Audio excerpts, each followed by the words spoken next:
ரவி மோகன், ஆர்த்தி இவங்களோட பிரச்சனை மட்டும் தீரவே செய்யாதுன்னு நினைக்கிறேங்க. ஏன்னா, இப்போலாம் சோஷியல் மீடியா ஓப்பன் பண்ணாலே இவங்கள பத்தின ஏதாச்சும் ஒரு விஷயம் தான் வந்துட்டே இருக்கு. முக்கியமா ரவி மோகன், கெனிஷா இல்லன்னா ரவி மோகன், ஆர்த்தி. கண்டிப்பா அதுல வந்து நம்ம ரவி மோகனோட பேர் வந்து தொடர்ந்து வந்துட்டே தான் இருக்கு. இப்போ ரீசென்ட்டா திரும்பி என்னப்பா இவங்களுக்கு பிரச்சனை அப்படின்னு பார்த்தீங்கன்னா, ஆல்ரெடி ரவி மோகன் வந்து ஆர்த்திய டைவர்ஸ் பண்றதா சொல்லிட்டாரு. அதுக்கப்புறம் கோர்ட்ல கேஸுமே போயிட்டுருக்கு. பட் ஆனா வந்து கோர்ட்ல வந்து நீதிபதியே என்ன சொல்ட்டாருன்னா, இதுக்கப்புறம் மாத்தி மாத்தி நீங்க அறிக்கை வெளியிடக்கூடாது. சோஷியல் மீடியால இந்த மாரி எத பத்தியும் பேசக்கூடாது அப்படின்னு சொல்லி ரொம்பவே ஸ்ட்ரிக்ட்டா சொல்ட்டாங்க. ஏன்னா அதுக்கு முன்னாடி மாத்தி மாத்தி வந்து அறிக்கை வெளியிட்டே தான் இருந்தாங்க. ஆர்த்தி ஒரு அறிக்கை வெளியிட, அதுக்கு ரவிமோகன் ஒரு அறிக்கை வெளியிட, அப்புறம் ஆர்த்தியோட அம்மா ஒரு அறிக்கை வெளியிட அப்படின்னு சொல்லி சோஷியல் மீடியா ஓப்பன் பண்ணாலே இவங்களோட குடும்பத்தோட அறிக்கை தான் வந்து அதிகமா நம்ம படிச்சுட்டு இருந்திருப்போம். அந்த அளவுக்கு இந்த மாரி குடும்ப பிரச்சனை எதுக்காக சோஷியல் மீடியாலாம் இப்படி பண்ணிட்டு இருக்கீங்க? எதுக்காக சோஷியல் மீடியால ஃபர்ஸ்ட்டு கொண்டு வரீங்க? அப்படின்னு சொல்லி நெறைய பேர் கேட்டுட்டு இருந்தாங்க.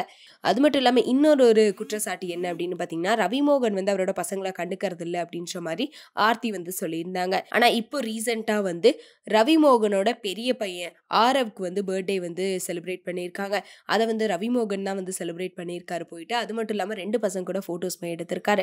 இந்த விஷயத்த வந்து சோஷியல் மீடியால போஸ்ட் பண்ணியிருந்தாரு. அதனால எல்லாருமே ரவிமோகன் போய் பசங்கள போய் மீட் பண்ணிட்டார் போல. அவரோட பையனோட பர்த்டேக்குலாம் போயிருக்காரு. ஸோ செலிப்ரேட்லாம் பண்ணியிருக்காரு அப்படின்னு சொல்லிட்டு நெறைய பேர் ரவிமோகனோட அந்த போஸ்ட்டுக்கு கீழ கமெண்ட் பண்ணிட்டு இருந்தாங்க. அந்த நிலையில தான் ஆர்த்தியுமே வந்து அவங்க பசங்க கூட வந்து போஸ்ட்டுமே போட்டிருந்தாங்க. ரவிமோகன் வந்து பசங்கள மீட் பண்ணி இப்படி ஃபோட்டோ போட்டதுக்கு, அத வந்து தாக்குற விதமா ஆர்த்தி இப்போ வந்து ஒரு போஸ்ட் வந்து போட்டிருக்காங்க. என்னன்னா, "சூழ்ச்சி கூட சில நேரங்கள்ல அன்பா தான் தெரியும்" அப்படின்னு சொல்லி அவங்க வந்து ஒரு போஸ்ட் வந்து போட்டிருந்தாங்க. இத பார்த்து எல்லாருமே வந்து என்ன சொல்ல ஆரம்பிச்சுட்டாங்கன்னா, ரவிமோகன் வந்து பசங்கள சந்திச்சது வந்து அவர் வந்து சொல்லியிருந்தாரு, "பசங்க தான் எனக்கு எல்லாமே, என்னோட லைஃபேன்னு" சொல்லியிருந்தாரு. ஸோ இவர் வந்து சூழ்ச்சி பண்றாரு. அத யாரும் வந்து லவ்வா எடுத்துக்காதீங்க. அது பார்க்கறக்கு அப்படி தெரியுன்ற மாரி ரவிமோகன தான் மறைமுகமா ஆர்த்தி தாக்குறாங்க அப்படின்னு சொல்லி ரசிகர்கள் எல்லாருமே திரும்பியுமே இவங்கள பத்தி பேச ஆரம்பிச்சுட்டாங்க. அது மட்டும் இல்லாம இதுக்கு முன்னாடி வந்து கெனிஷாவோட "அன்றும் இன்றும்" பாட்டு வேற ரிலீஸ் ஆயிருந்துச்சு. அதிலேயே வந்து ரவிமோகன், கெனிஷா பத்தி பேசிட்டு இருந்தாங்க. இப்ப திரும்பியுமே ரவிமோகன் ஆர்த்தி பத்தி பேச ஆரம்பிச்சுட்டாங்க. இப்படி ஆர்த்தி வந்து போட்ட போஸ்ட் பத்தி நீங்க என்ன நினைக்கிறீங்க அப்படின்றத மறக்காம கமெண்ட்ல சொல்லிருங்க.